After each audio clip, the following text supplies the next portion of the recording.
If you are not doing a weekly review, do you know what the most likely reason is for that? Perfectionism. Perfectionism is keeping you from doing a weekly review, and I want to help you get over that perfectionism and do that review. Let's talk about it. Perfectionism really trips us up in more ways than we realize.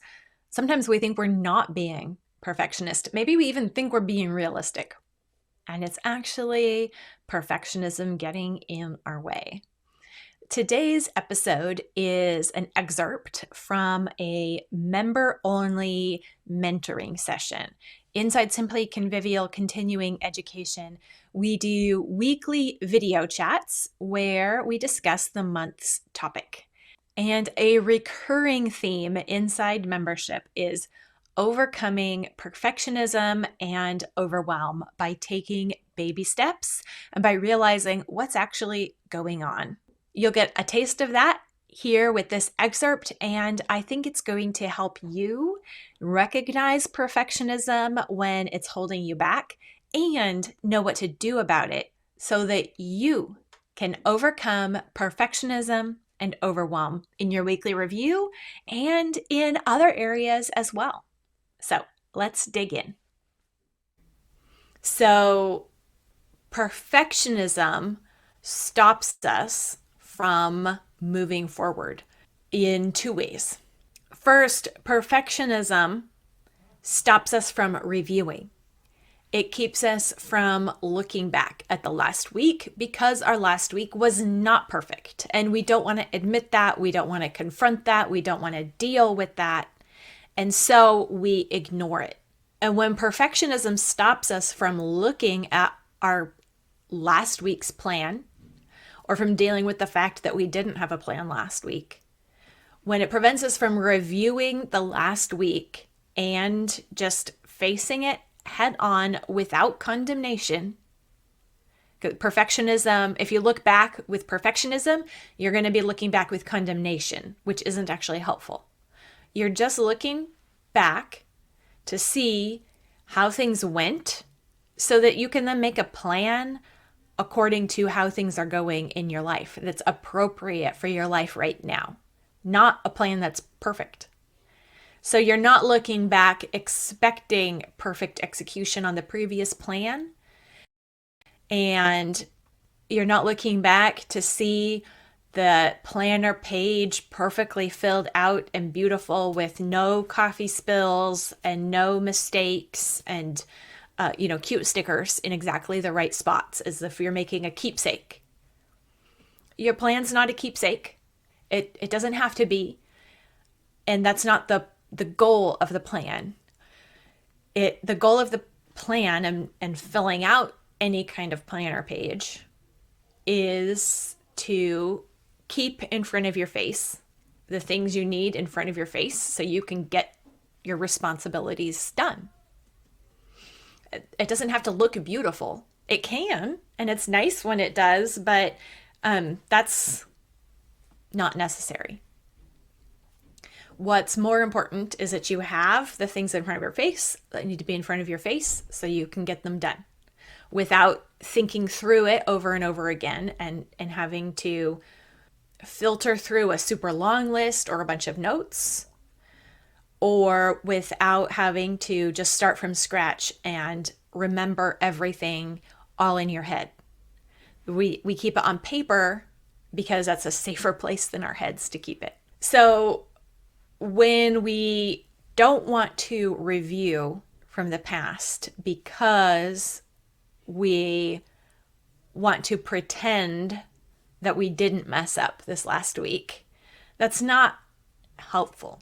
We're doing it so that those perfectionist tendencies are preventing us from looking back. And it's only digging us further into the hole. It's not even helping keep us out of the hole. It's not even keeping us out of the hole of being overwhelmed. And I think that sometimes that's the promise that our perfectionism lies and gives us, is that don't look back. you'll see everything you didn't get done and you'll be overwhelmed. So to prevent overwhelm, we're just going to not look at how the last week actually went. And that's a lie. That's not helpful.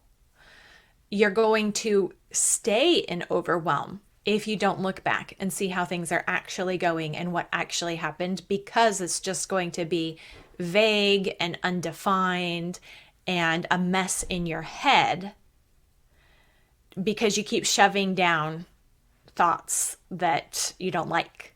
And so one of the reasons why we keep returning to the tagline, the motto, repent, rejoice, repeat, which I have behind me here, is that it gives us the right thing to do when we look back and realize I didn't do what I was supposed to do. I didn't get all the things done. I messed up. Repent, rejoice, and repeat is our motto because we are fully expecting to need it. And it tells us what to do when we look back and say, well, I messed up. I dropped that ball, whatever. I repent. I don't pretend it never happened. I don't ignore it. I don't promise to do better, even as if I have to work myself up to my own perfectionist standards. We repent. And when we treat it in those terms, I hope that a lot of the times, yes, there are going to be things we need to repent of, for sure. There are going to be times where it's like, I did not use my time wisely. I, failed actually. And I need to repent of those times. And then sometimes we're like, you know what? I didn't do this plan. And it's not actually because I have to repent of not doing what I wrote down. I need to repent of my grumbling over my real life because it was just actually my real life and the moment by moment duties that God gave me, needs He put in my path. And I did those instead of what I wrote down. And so what I need to repent of are false expectations or a bad attitude about the actual things God put in my path to do this week. I did those. And so I'm going to acknowledge that and move forward and honestly evaluate. Does this thing need to stay on my list? Or is this just my own personal pet thing that I need to let go of right now? And when we recognize and do repent of what needs to be repented of, then we are free to rejoice, even in the mundane work, even in moving that task forward, because we are walking in step with the Spirit, because we are walking in the good works that God has prepared for us to do, and we are not walking in grumbling, but in gratitude. That's rejoicing. And it just happens on repeat. And so the more we do it, the less intimidating it gets and the less it feels like a roadblock. And because we experience it as the real solution.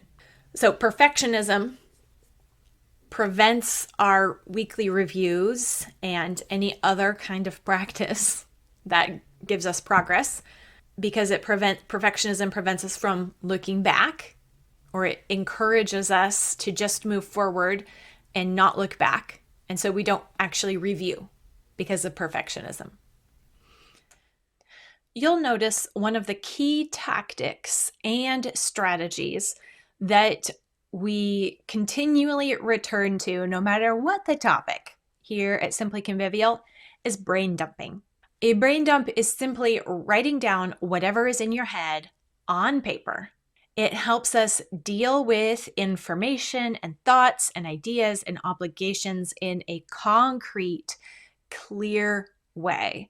And it is really clearing the mental clutter from our heads so that we can think better. I have a free guide called the Brain Dump Guide at simplyconvivial.com that will walk you through the process of getting started with a thorough brain dump. It's like decluttering your head, and it will help you even more than decluttering a closet. You can find the link at the top of the YouTube channel. down below in the profile, down below in the description, or head to simplyconvivial.com and you'll see the button to get your free brain dump right away delivered to your inbox. And as always, repent, rejoice, repeat.